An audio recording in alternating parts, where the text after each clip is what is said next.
First, the bad news: North Korea has successfully tested its most powerful intercontinental ballistic missile yet. Early estimates put the range, if flattened out from the steeply lofted trajectory at which it was fired, at around 13,000 kilometers (8,100 miles). The Union of Concerned Scientists says this is more than enough to put Washington, D.C., and indeed any part of the continental United States, within range.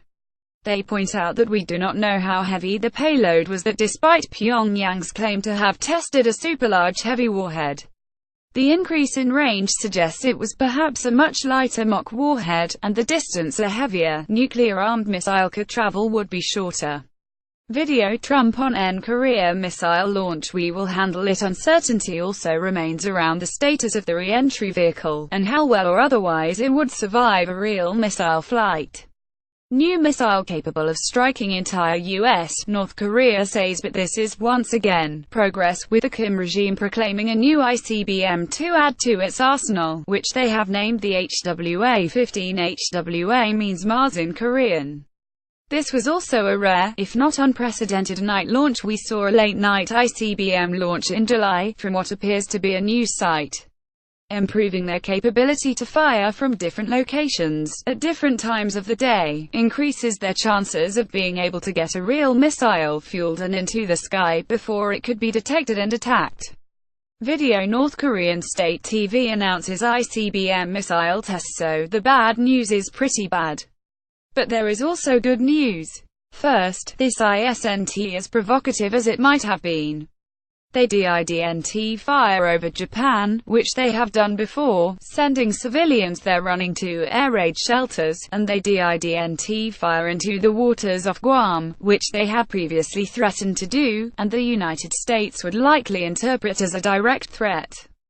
Second, and more importantly, in the announcement of the test from the state news agency, Kim Jong-un is said to have declared with pride that now we have finally realized the great historic cause of completing the state nuclear force.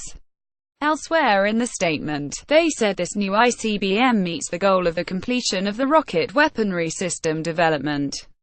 Image: South Korea fires a missile in a show of force following the North's HWA-15 test. This seems an odd, and somewhat premature claim to make given the uncertainties outlined above, but an optimistic way to read it would be that if they're prepared to declare the ICBM program complete, there might be no need to carry out more tests in the near future. Declaring victory and announcing North Korea's nuclear status achieved could give Kim Jong-un the high ground he needs to move towards talks on a freeze, at least around new missile tests, which he would be able to assure his domestic hunts are no longer necessary.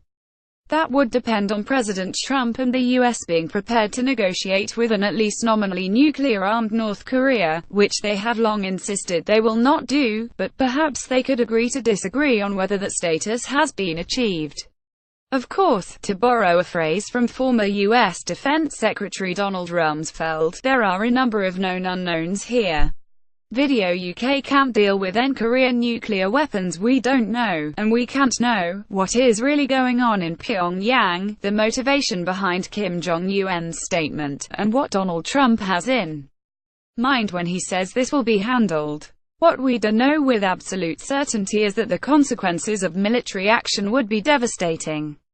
This would not be a war that is fought over there, as U.S. Senator Lindsey Graham has suggested. This would be conflict on a scale not seen since the Second World War, with global consequences.